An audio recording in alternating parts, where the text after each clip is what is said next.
Hello,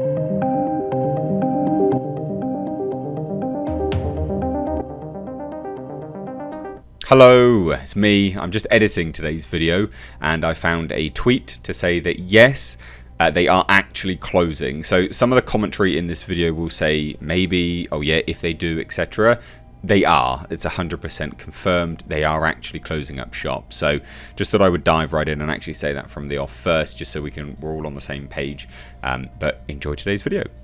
Hello, welcome. This is going to be a bit of a sad, gloomy video, I'm afraid. Cineworld is looking to close all of its UK venues, as well as some Regal cinemas in the US. Now, Cineworld is a UK-based, it's a UK theatre company anyway, and obviously they've got Regal in the States.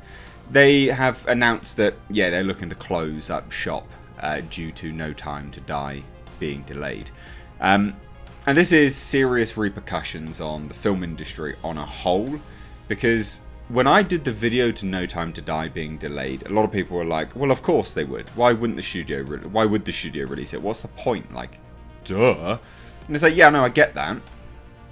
But when this happens, studios need venues to show their film in.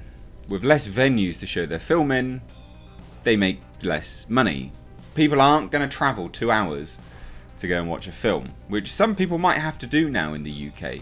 And same as in the States as well. So it's really important that this doesn't happen, because, you know, every studio that is looking to delay to make profit further down the line, you're going to hamper yourself. And unfortunately, not only that, is that this has knock-on effects. So they'll get less money. They'll have to tone back what they release. Everything will be extra cautious. And that's the problem, because they've been getting more and more cautious because the budgets have been inflated time and time again, and that's why we're getting a washout of really, really bad film, and no chances being taken, no risks, and the risks are normally, what pay off. So this is a really, really sad day. Now, this is an article on Variety, and yeah, it's a few days old, but as you can probably tell here on the channel, I've been really busy with quite a wide variety of content, so I hope you've enjoyed that. And side note, if you're new here, consider hitting subscribe and also give this video a like and a share, because I do these kind of videos and a whole bunch of other stuff. But basically, 543 Regal venues in the US are looking to close up. So we'll touch on that first, because obviously predominantly my audience are from the States, and this will affect you. So I'd love to hear, interact with me. Is a Regal cinema the closest to you? Is that the closest theatre? Because if it is, this could deeply affect your movie-going experience. And tell me, if it's the closest to you, where's the next closest? Because that's where you're going to potentially have to travel to, and would you travel there? That's the question, isn't it? Because, studios are banking on people travelling now. I think they vastly overestimate how far people are willing to go to watch a movie. This is the problem. They are vastly overestimating it, because not only is it really expensive when you get there, but now potentially you're gonna have to travel for quite a while to go to a theatre. So anyway, Cineworld could shatter 543 of its Regal cinema venues in the US and all cinemas across the UK and Ireland this coming week, just a day after James Bond No Time to Die was pushed to April 2021. Basically, they were banking on that. That was what was going to get people back in. That was their big thing. Yes, come watch this. And I can see why cinemas are kind of banking on these things, but I also think that they should have been showing a lot of other films, do a lot of reruns, a lot of a lot of replays on things, and even hire them out. Start hiring them out for independent films. There's a lot you need to do to think outside the box in these trying times of business. But I don't think a lot of people were doing that. On Sunday afternoon UK time, Cineworld confirmed that it is considering the temporary closure of its UK and US cinemas, but that a final decision hasn't yet been reached. Variety understands that staff were informed at Cineworld's plans on Sunday, ahead of the company's statement. Barely then. With HR explaining that the closure of all cinemas is one option that is strongly being considered though a decision hasn't yet been made. And this was, of course, their tweet. We can confirm we are considering the temporary closure of our UK and US cinemas, but a final decision has not yet been reached. Once a decision has been made, we will update all staff and customers as soon as we can. Now, Variety understands from sources that the chain may close all sites in both countries as early as this week. Regal is the second largest domestic chain in the US. That's a big blow. So when I ask that question, I'm sure a lot of people are going, yeah, no, that's me. And no, I'm not going to travel an hour or 2 hours. Because remember, like, you know, however far you travel to get to the theatre, so say, be it, I don't know, 45 minutes, for instance, you then have to double that, so, you know, an hour and a half. And then you have to give the time of the movie itself, so maybe 2.5 hours, plus trailers, that's 3 hours. That's 4.5 hours. That's if you're not queuing.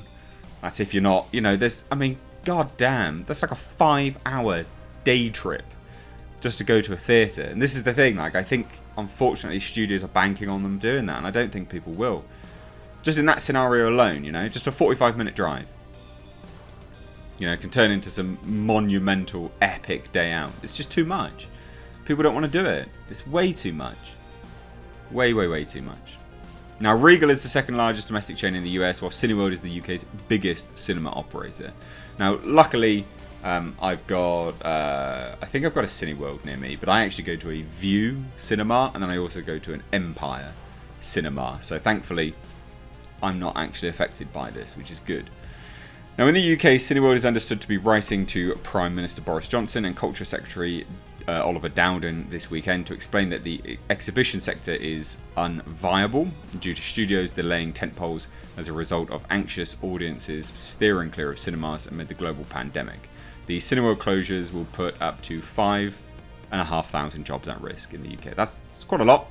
You know, I think we're coming up to like 1 million unemployed now as a result of all of this. It's become a joke, and not a funny one. Like, it's not a ha joke. This is just ridiculous. Yeah, it's not good. Like, this is not good at all, by any stretch of the imagination. Now, sources indicate a reopening date hasn't yet been set, but cinemas could stay closed until 2021. The swift move by the Mookie Grinding-A-Run chain, never even heard of that, whose UK closures were first reported by the Sunday Times, follows Friday's bombshell Bond announcement, though there had been speculation that No Time to Die could move from its November 12th and November 20th slots in the UK and North America, respectively. Many in the industry, including several global exhibition bosses, believed it would ultimately hold firm. Its new date of April 2nd, 2021 has come as a distressing shock to the exhibition sector, which is starved of vital blockbusters to bring audiences back to movie theatres. And that's the thing, right? And then it obviously says Cineworld staff weren't informed of the company's decision in advance of Saturday's news. Cineworld Action Group, a collective of employees supported by entertainment union BEC2, tweeted on Saturday that there has been no consultation with staff whatsoever. Yeah, it's not good at all. And it's a shame. I mean, this is the problem, isn't it? Like, studios are really banking on all of this, like, just, you know, being fine, no worries, who cares, people will travel, but they won't. They just won't. You close all of these up and they stay closed permanently, that's it, it's done. Like, people can't be bothered. In the UK, like, it takes quite a long time to get anywhere. Our road system in the UK absolutely sucks. So I can't imagine people are going to be going and travelling that far to see stuff. They're just not. Because people in the UK, like, they work quite a lot as well. They work quite long hours. And they commute quite far. Like, commuting is a big thing in the UK. Again, no one's going to do that. You won't have there'll be no way to do it. It's just not possible. And these people, they just think that that's fine. So yeah, it's a shame, really. It's a massive, massive shame. And obviously, the article rounds out with the very obvious. You know, the delay is a major blow to theatres, and there's a chance more could be forced to close given the lack of new content on the horizon. Pixar's Soul on November 20th is now the next big movie slated for theatrical release. However, there are rumblings that Disney will move the animated adventure and possibly even put it on Disney Plus, the studio's subscription streaming service. Two Warner Brothers titles, Wonder Woman 1984 and Dune, are still set for December, though there's a chance those could be postponed again as well. I really hope not, because Warner Brothers currently are keeping the industry alive. I mean, they've released Tenet, for God's sake. Please release these films. People want them. You know, the 25 million views, I think it was, on the Dune trailer now. People want to see it. You know, there's anticipation there. Don't delay it. You'll kill the industry, and I think you will potentially kill the hype for the film. You know, people really want to see Dune, so don't delay it. But anyway, there you go. There's a bit of industry news. I hope you enjoyed this video. If you did, give it a big thumbs up. Thank you all so much for watching. I'm Mr. H. Take care.